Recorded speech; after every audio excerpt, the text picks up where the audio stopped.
Matondo mingi na balangi na biso ya Tata Ngunza TV.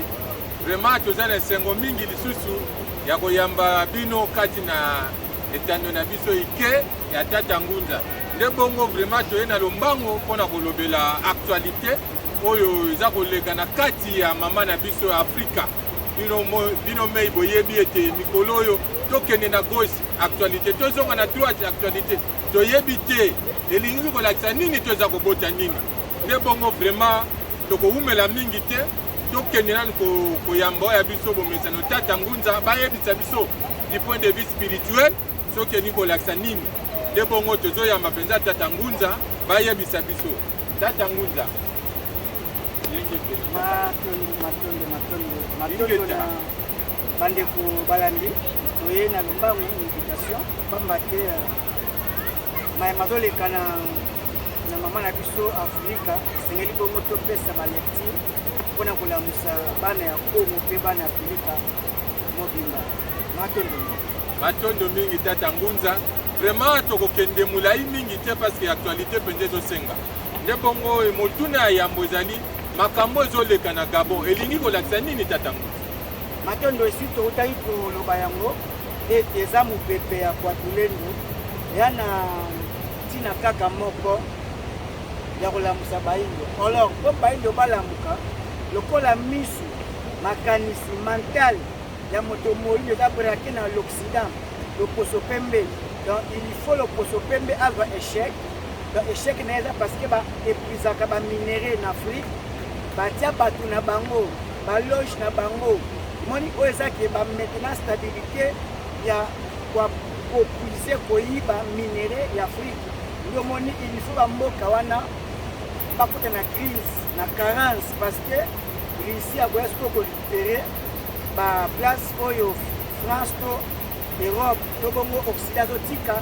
na Chine ndio ekesala ete crise na mikile bapaya. Et tant que l'Occident a likolo a puissant économiquement et sa biso parce que moindo a s'accaparer dans le biko na ye. Donc il faut mumunya na biso adversaire na biso a kanga échec d'une manière à une autre. Malgré tout Chine a zappé le posoka mususu na yepe Poutine mais na moment otozana na contexte otozana ngo il faut l'Occident a échec a crise na mikili na ye po ela musabo tata mokeli oyo bomba mikaja bayini. Donc otozomona eza bongo mopepe ya Kwatulendo tobadi ekotambola Afrika mobimba ezotambola d'une manière à une autre. Na réalité ndenge mouvement mopepe yango ebetaki na mboka ya barabe monde arabe révolution mpe kuna ezwaki la population lokola ezali asoude na bonzambe na ye moto azalaki liboso ya kotelema. Mais lokola peuple africain aza déconnecté désoudé akabwana na bakoko ne na bonzambe na ye nde omoni sikoyo mpe kosalamaka baputi moko ose ya palais. Donc kaka pouvoir na ekangi ye moko pouvoir. Donc Fumuli Mbangu aza sikoyo kotourne kaka kati ya bokonzi po rébellion esalama. Même pour l'état oyo akobenga Ali Bongo cousin bapena bandeko akobenga papa na Ali Bongo Omar Bongo noko omoni. Donc bafandi na bokonzi pour rien faire et mpona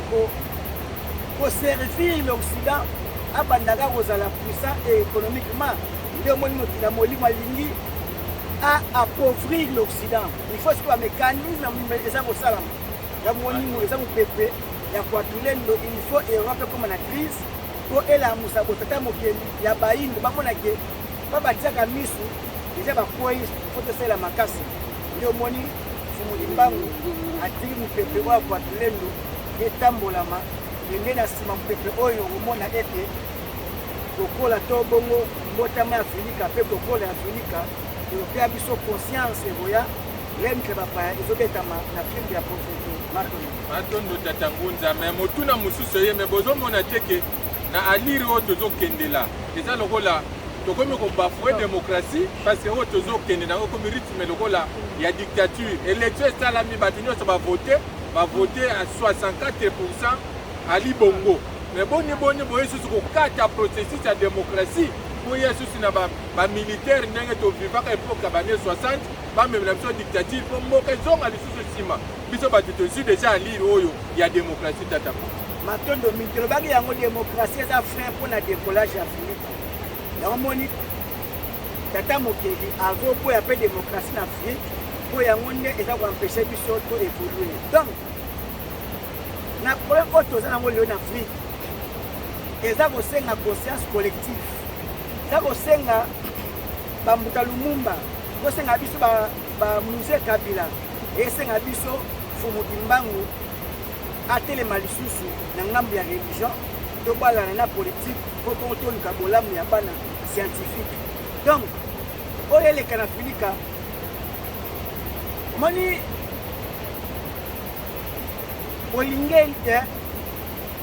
olingi wana kombo na ye aza général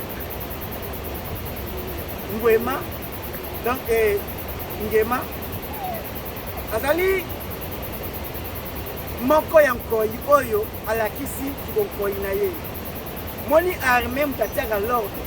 alors soki puche bani na kati ya armée lobi ete politique a échoué ça ne va pas ke moni politique lokola eza politique ya l'Occident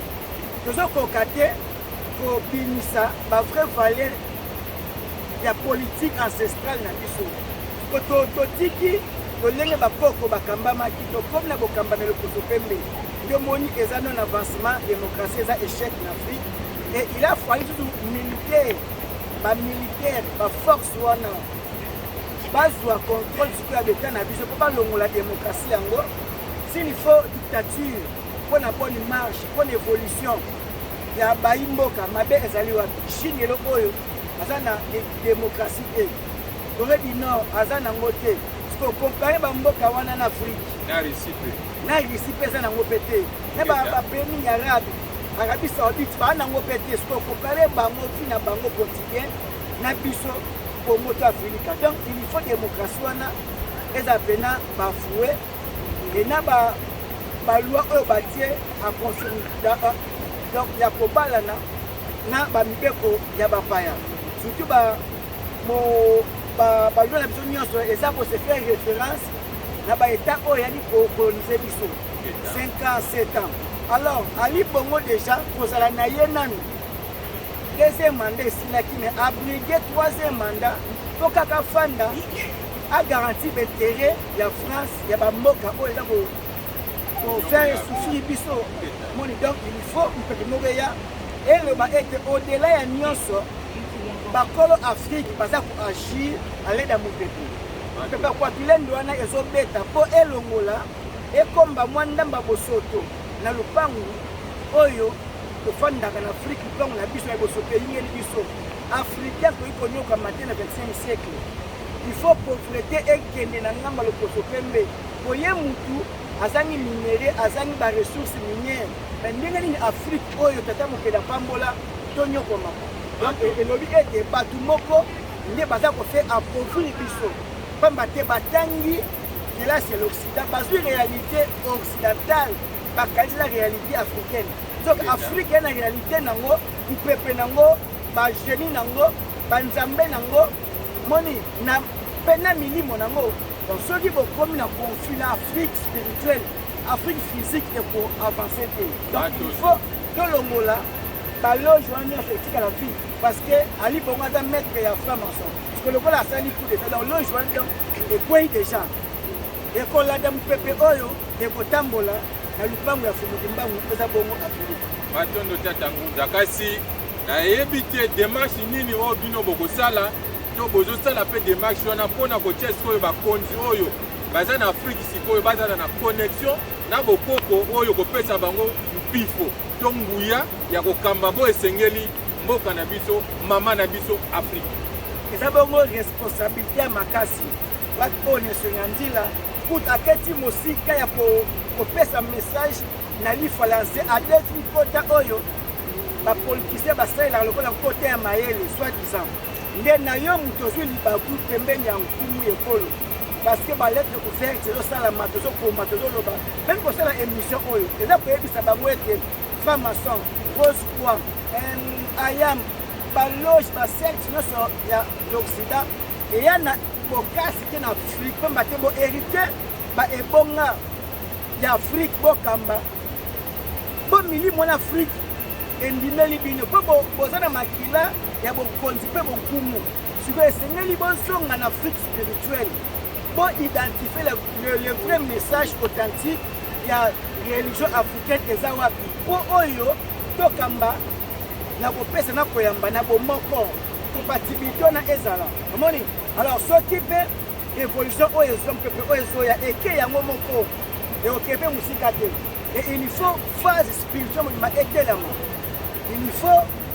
bakambi ya molimo batelama lolenge mpe politique etelami libala wana ndenge epesa biso bokasi donc il faut dirigeant africaine bayeba ete sans la spiritualité Afrique ekosan sortir te na pasi na pauvreté na mikakatano oyo aza nango parce que solution Afrique d'abord eza spiritualité eza d'abord azongisa relation malamu na bacentre na ye bakolo Afrique omoni soki tozongisi relation malonga te na elieli na biso te na elateli na biso te na kotanga na biso te bedi bankota na biso te na bonzambe na kosambela na biso te ata tosali bacoup d'état kozwaka échec donc eza porte moko efungwami pour dire que bakambaki na franc-maçon baéchoué alors il faut soki tokambama na bokasi mpe moya ya bakoko na kombo kaka ya mfumuki kimbangu matondo tata ngunza topusani mpenza po moye tozwa bandeko ngonga molai te vraiment soki bokoki kosukisa mpona lelo na émission na biso tata matondo mingi monka kozwa ndenge tolobaki eza mopepe kwatulendo soki azwi nzoto moko aye nango akoza mpe kaka limité mpo afrique déjà bakaboli yango cartographie afrique actuelle eza conférence de Berlin donc il faut ka mopepe fumukimbango faut ajouer na mopepe si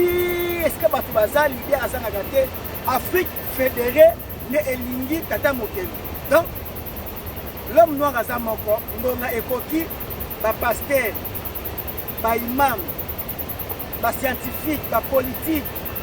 toyeba ete la spiritualité aza base ya décollage mpona Afrique il faut tozongisa racine pivotante na biso tozongisa na bokonzi ya bokumu oyo torenyaka na Egypte tokambamaki na milimo bakoko na biso mayele eza molimo mayele eza physique de évasion création eza molimo alors molimo eza te ndenge toza kozwila yango ya kotuntuka kozakama molimo nde eza mayele oyo ya kotangisa bana na bato nzambe aza science nzambe aza politique nzambe aza religion na misato wana nde ekobisi kotata mokeli mpo bongo bino mpe bokoma bongo bakeli afrique eza kosufri kaka parce que azangi mayele ya transformation ya minere na ye bakolo minere wana bakoma bamilimo bango nde basimbi masivi masimba matueki anza bango basimbi connaissance nyonso bakelela mokili donc il faut tozongisa bokonzi mpe bokumu ya bokoko donc pouvoir ancestral ezonga siko na forme oyo tolinga Afrique fédérée et Congo ayeba ete oyo eza koleka libanda ezaka libanda te kobe na porte certes koki mpe koleka na Congo d'une manière à d'une autre tomilengela toyeba ete Congo na rôle ya kojoue alakisa bayindo spiritualité ancestrale parce que pouvoir Égypte antique yango wana eyaki na centrale eyaki bongo na Congo donc Congo azalaki force spirituelle ya Égypte antique aza tribu royale oyo il faut siko alakisa même façon ya gouvernance mpe façon ya kosambela bonzambe bakoko babiso tozwi responsabilité wana soki Congo azolala pepe oyo ezoya certes ekobeta mpe Congo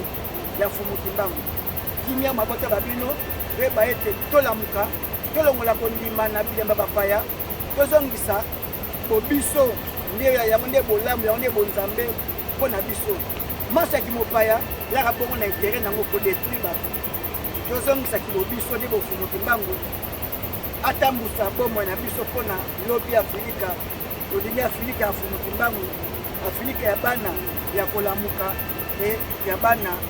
ya mayele mpe ya bwanya matondo mingi na balandi na biso topesi bino rendez-vous na mikolo ezali koya.